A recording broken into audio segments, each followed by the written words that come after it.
appears ordinary until you see the core side of it. And what you're looking for is the story behind the news. We bring it to you from Lagos, the commercial capital of Nigeria. Giving you all sides and political stories round the clock. Every detail from the start line to the final whistle. CoreTV News, expanding your view.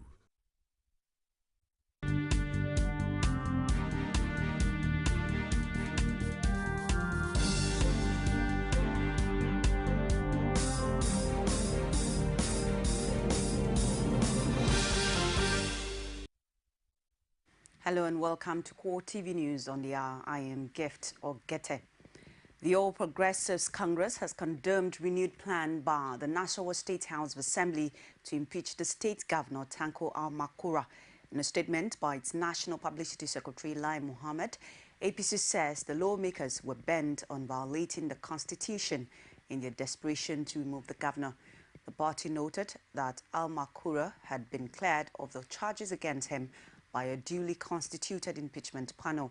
He says it will amount to an illegality for the lawmakers to draft a vacation judge to set up another panel to probe the same 16 allegations which the governor had been absolved. Ordering that the constitution is clear that only the chief judge of the state can set up such a panel upon receiving a request from the Speaker of the House of Assembly. The APC says any attempt to draft a vacation judge to set up another panel would be against the constitution that gave the legislature the impeachment power in the first instance. The party also said Almakura cannot be impeached on the basis of the same allegations. Human rights lawyer Femi Falana has described the fresh move being initiated by the Nassarawa State House of Assembly to impeach the governor, Tanko Almakura, as illegal. The lawyer says that under the Constitution, the House of Assembly lacked the power to raise the same allegations against the governor, having been earlier exonerated of the same accusations by an impeachment panel. Falana also described as illegal the decision of the House of Assembly to request a vacation judge to set up fresh impeachment panel against Almakura as lawless. Falana says only a chief judge of a state had the power to constitute an impeachment panel against a governor, ordering that a vacation judge could not serve as an appellate court over the decision of the early impeachment panel. He cautioned the Nassarawa State House of Assembly to desist from going ahead with the fresh impeachment moves, as it will amount to a clear violation of the Constitution. Over 2,000 internally displaced persons are currently taking refuge in a secluded area in Nassarawa State. They are some of the people displaced by recent clashes in some parts of Wukari in Taraba State. Paya Samuel reports that the temporary camp is located in one of the Almajiri schools built by the federal government. This looks like a refugee camp, but it is actually a school. The school was built by government for the Almajiris as a way of introducing them to Western education. But it has now been taken over by internally displaced persons from Taraba State. There are over 1,000 persons here. They had narrowly escaped death when an internal crisis broke out in Wukari. Some of them have fitted in well, while others wished they were at home. All the assistance made by the Nassarawa State government, and we have a special assistance by the chieftaincies affairs, more especially the chief of Shabu here. If there is anything that we may be encountered, even within ourselves, that is within the circles of the displaced person, quickly he's been intervening. So before we realize in all angles, the necessary action will be taken by him. There and then, we made to find ourselves in a safer situation. From this place, they get their food. They manage at least 2 square meals per day, provided by Nassarawa and Taraba State governments. These youths also take out time to relax in their new environment. The Secretary, Nassarawa State Emergency Management Agency, Abdullahi Idris, said it has not been easy getting support to keep the people. The people you see on this camp are people from Taraba State. They happen to come from 5 different communities in Taraba State. There are those that came from Wukari, others came from Aruhu, while others came from Chinkai. Essentially, our major challenge is, of course, managing people that come from different communities. It's one of the major challenges we've been having, essentially having to do with leadership. However, we've been trying our best to bring them together because they feel who should be the leader of the IDPs. One committee said they want their own, the other one said they want their own. So every now and then, this has been the challenge. This 2-year-old boy knows nothing about where he is. To him, this is home, and he is keen to explore his new environment.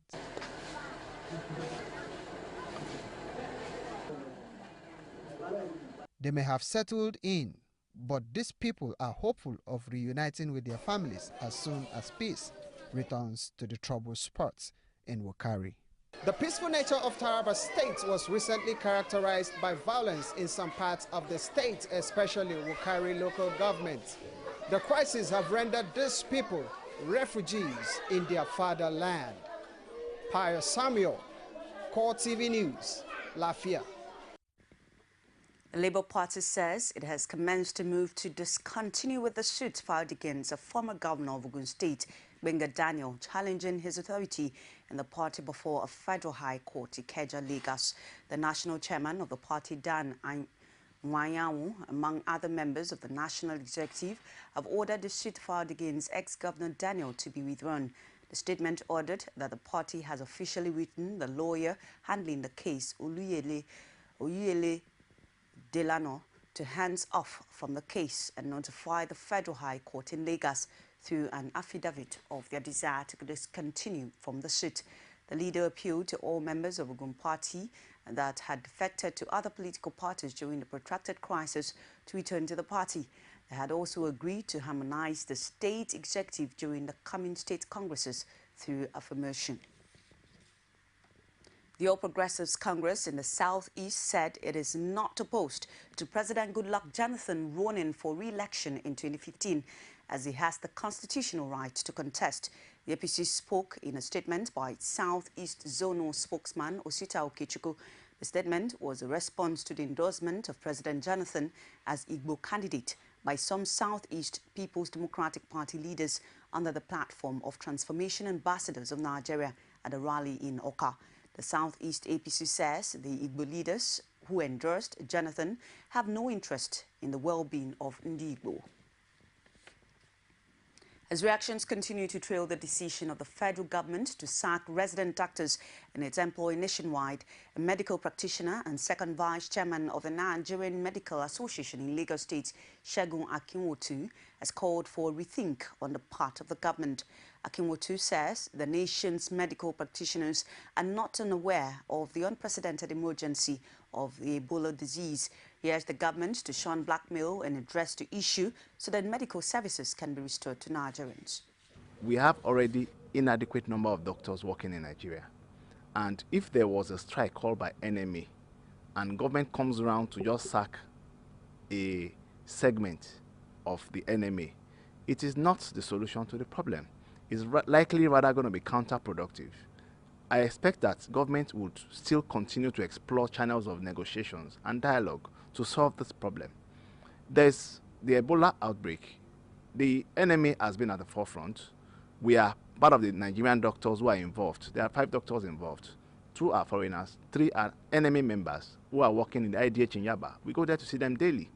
You realize that even people have called us because the government is trying to blackmail NMA for still being on strike while there's Ebola outbreak. Resident doctors at the Lagos University Teaching Hospital in Idiaraba, Lagos, are currently protesting their sack by the federal government. The doctors carried placards, some of which had inscriptions like, "Poor Chiku, you are a disgrace," "Sack Boko Haram, not doctors," and resident doctors have been volunteering for Ebola care. We bring you details in our subsequent bulletins. Lagos State's Governor Babatunde Fashola has said the state government is stepping up efforts in the fight against the spread of Ebola virus. The governor, in a statewide broadcast, called on all Nigerians to support the government in its efforts to combat the disease. He advised residents to maintain a high standard of hygiene. What all of us must do is to follow all the advice, especially about reporting any suspected cases and about increasing our personal hygiene by constant washing of our hands with soap and water. We should also stop unhygienic practices of urinating in public and defecating in public, because those are body fluids and waste through which the virus is known to thrive. This new week, starting from today, and the next one, will be the sharpest part of the curve that we expect to negotiate. Last week, we cleared a total of 61 contacts after the 21 days surveillance, which is the known lifespan of the virus. These people were not sick. They were persons who needed to be monitored because of real or suspected contacts in order to be certain that they did not eventually fall sick. We cautiously wait to see how many more people will be cleared and hope that there will be no new cases. It's Core TV News on the hour. We'll take this very short break. Stay with us. You can now watch CoreTV News live from anywhere in the world on our website, www.coretvnews.com. Click on Live TV on our website and watch us live. And welcome to CoreTV Primetime Days. To follow us on Twitter, click on Twitter icon on our website. On Facebook, click on the Facebook and YouTube to see all our previous news production. You can also watch us live on YouTube. Click CoreTV, leave a space, then News. CoreTV News, a 24-hour news station. All new on Bodyworks. Welcome to Bodyworks, the fitness, wellness, and lifestyle show. It's often difficult to believe. Infertility is a condition that can actually be cured. When you say cured, I actually find that very difficult to believe. I'm sorry. Being an autistic child doesn't necessarily reduce your lifespan. Let's kind of start with gonorrhea. They call it gono. Gono. There's something we call plaque and calculus. Plaque is a soft teleneous material that adheres to the surface of the teeth. And it could be life-threatening. Most children who have enuresis, as a bedwetting, about 8 out of 10, I can tell you, will have the disease. It's called juvenile diabetes. There are a lot of diet pills out there. And there's no weight loss pill in a bottle. Point blank. Are you saying that it's okay to bleach? Depends on how you do it. And then, when the fibroid does not disturb the woman, we don't disturb the fibroid. Well, that's been our show. Showing every Saturday at 7:30 p.m. Bodyworks. Live right, be fit, and live well. Welcome back. Thanks for staying tuned. It's Core TV News on the hour. A United Nations humanitarian chief, Valerie Amos, rounds up a 2-day visit for talks on expanding humanitarian cooperation amidst a growing disagreement between Iran and the West, adding that the humanitarian situation in Gaza requires urgent steps. In Gaza, 1,975 Palestinians, including 1,407 civilians and 67 Israelis, were killed during the conflict. An estimated 10,000 people have been injured, including 3,000 children and 3,000 women. Damage to hospitals, schools, and UN Works and Relief Agency shelters where people displaced sought refuge will take months to rebuild. The United Nations response continues, including with the delivery of food, water, and household goods. Medicines and fuel are being delivered to hospitals. All recognise that all the member states of the United Nations have so far failed in their ability to deliver that political solution. And that does it for us on Core TV News on the hour. Thank you so much for staying tuned. Join us again. I am Gift or Gete. Good afternoon.